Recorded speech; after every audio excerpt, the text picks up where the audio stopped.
Here's something random, see if you know it. Which game-changing guitar technique was inspired by classical piano lessons and first played with his back to the crowd so no one could steal it? And how about this one? What legendary rock track was almost tossed in the trash until his son told him to finish it? Think you know? Drop your guesses in the comments. I'll tell you the answer in a bit. While you think, let me welcome you to The Versed Music Legends. I'm Dick Carlson, and today we're diving into the life of Eddie Van Halen, the quiet genius who reinvented how a guitar feels, not just how it sounds. Stay tuned, because later on we'll hear the voicemail that turned into a chart-topping tribute and uncover how a tongue cancer diagnosis nearly stole the voice that changed rock forever. But to truly understand the world's most electrifying guitarist, we have to start where it all began, because his early life holds the kind of twists that even die-hard fans rarely see coming. When no one was listening.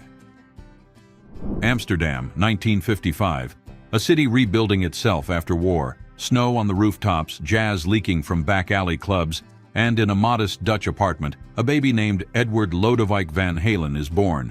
His middle name a quiet tribute to Beethoven.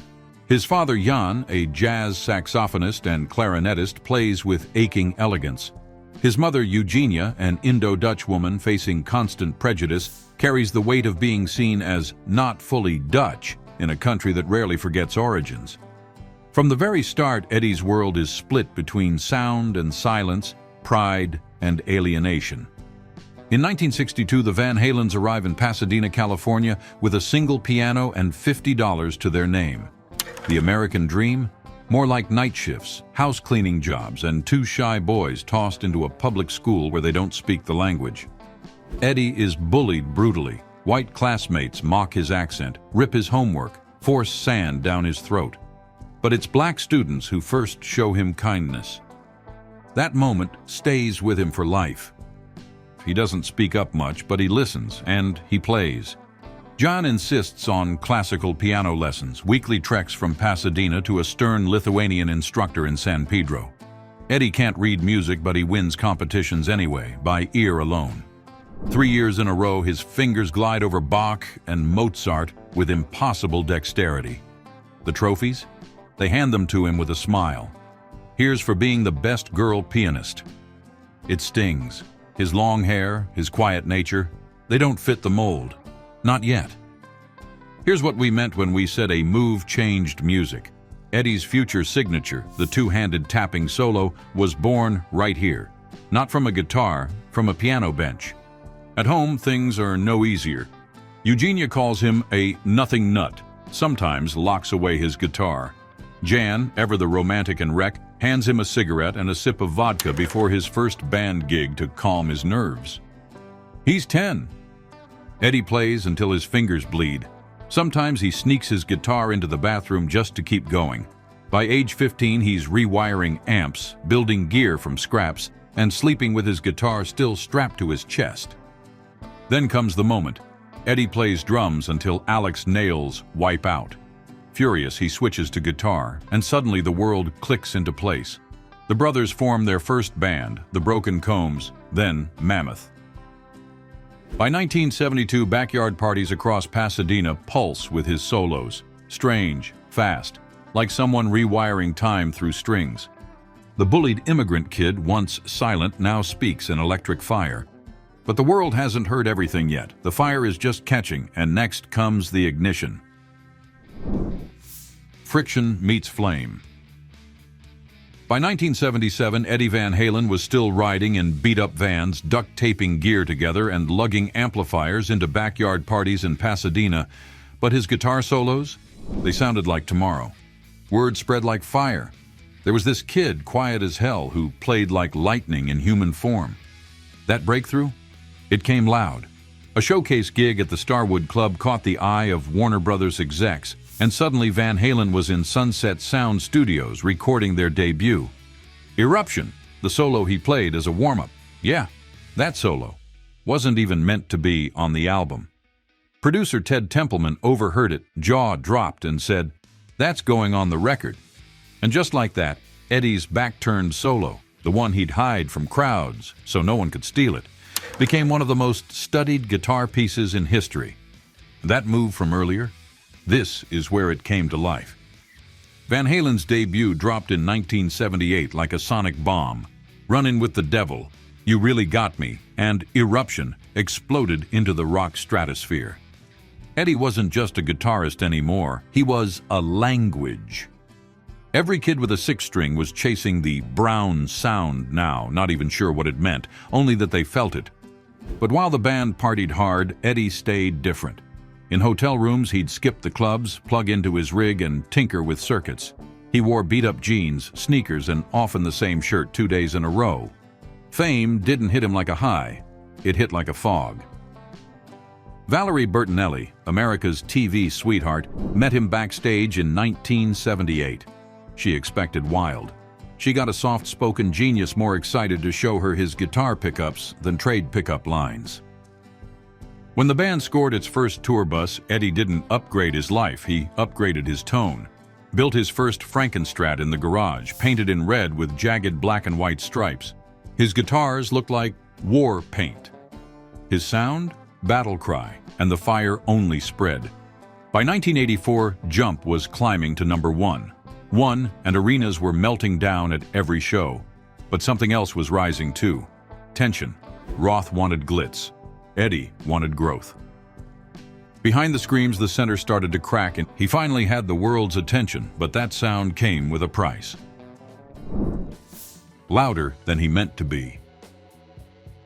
By 1984, Eddie Van Halen wasn't just famous, he was everywhere. MTV loops, sold-out stadiums, that synth line from Jump blaring from car radios coast to coast. It was their biggest hit, and it nearly tore the band apart. Roth hated the keyboards, said it wasn't rock. But for Eddie, it wasn't betrayal. It was evolution. He was tired of expectations, tired of guitar gods being boxed in. So he built his own escape route, 5150 Studios, a fortress on his property where he could record without anyone telling him no. It was part studio, part laboratory, part bunker. Inside 5150, Eddie would play for 18 hours straight, often barefoot, surrounded by ashtrays and scribbled amp settings, fueled by cigarettes, wine, and the chase for something undeniably his. Outside fans saw the smile, the spins, the swagger, but offstage, he'd disappear into silence. Even Valerie, his wife, said he'd vanish for days inside that studio. The pressure was everywhere, on stage, in the press, inside his own bones. Years of jumping off amps had ravaged his body. He started limping, medicating with more alcohol, more painkillers. In interviews, he'd dodge with jokes, wearing camo cargo pants, leather vests, unkempt hair, and a grin that didn't quite reach his eyes. The cracks weren't just internal. In 1985, Roth left the band after explosive fights and artistic standoffs. Eddie was gutted, but also relieved. He filled the void with Sammy Hagar, and for a while, it worked. New music, new energy, a #1 album in 5,150. But the drink never left his hand, and the loneliness never really loosened its grip. Then came the call from Quincy Jones. Michael Jackson wanted Eddie to play on a track. No credit, no payment, just pure instinct. Eddie walked into the studio, rearranged the song on the spot, and shredded a solo that stunned the world. That song? Beat It. He left before Michael returned, just wanting to do something cool. Remember that move we teased, the one that would echo across the world? This is the story behind it. On stage, he was untouchable. In private, he was unraveling. Each new album brought applause, but also another fracture. He'd built an empire of sound, but now it was demanding more than he could give. At the height of everything, he almost lost the one thing he couldn't live without. The sound of coming home. By the late 90s, Eddie Van Halen was no longer the fire-starter center stage. He was a man breaking down behind closed doors. The fallout was personal, not just professional. Valerie Bertinelli had filed for divorce. His band was in shambles. And he was diagnosed with tongue cancer. That signature sound? It now came from a mouth half removed by surgery. The instrument that gave him a voice had nearly stolen it. And yes, this is what we meant when we said it nearly fell apart. For a while, Eddie disappeared. Not from the world entirely, but from the version of himself the world knew. Paparazzi caught glimpses, gaunt, missing teeth, stumbling barefoot in camouflage pants. The gearhead who once obsessively rewired amps now struggled just to stand up straight. Rehab followed relapse. The smile was gone. But then quietly, the rebuild began. He got sober in 2006, really sober.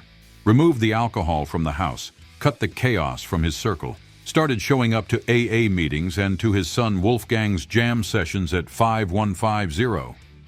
The bunker of obsession became a bridge between father and son. The same sound that once swallowed him whole now helped him connect.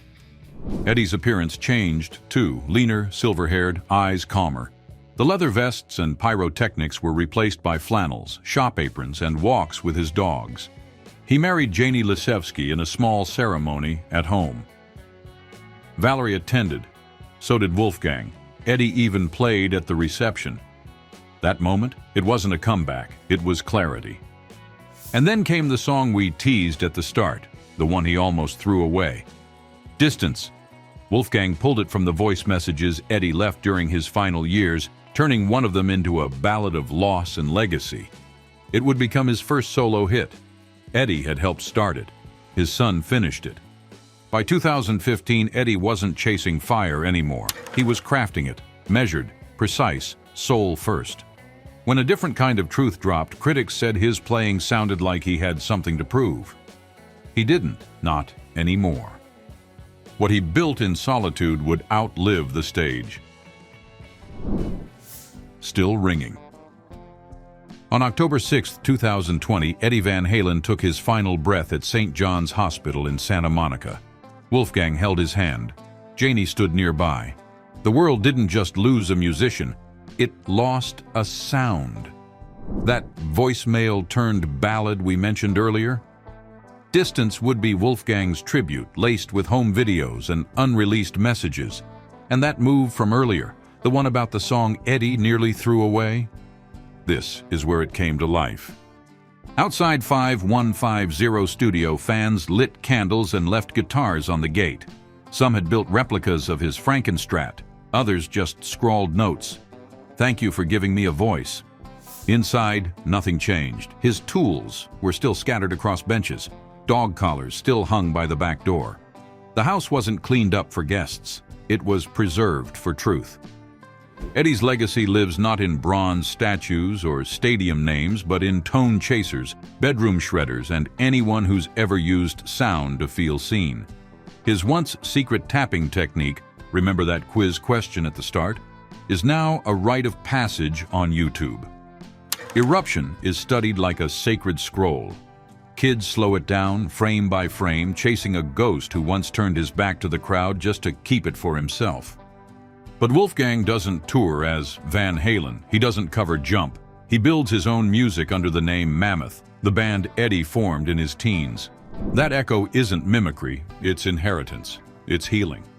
"I don't feel like I have to prove anything anymore," Eddie once said. "I just want to play what feels good." And so, the boy who once hid behind a guitar to speak, now speaks forever. Not through noise, but through resonance. Through craft. Through love. Through every outsider who picks up a guitar and finds home in the sound he left behind. Eddie's story was volume and vulnerability, brilliance and burden. What part of his legacy hits you hardest or leaves you conflicted? Let us know in the comments. And if this moved you, subscribe for more like it. And stick around for the next legend on screen now. You won't want to miss their echo.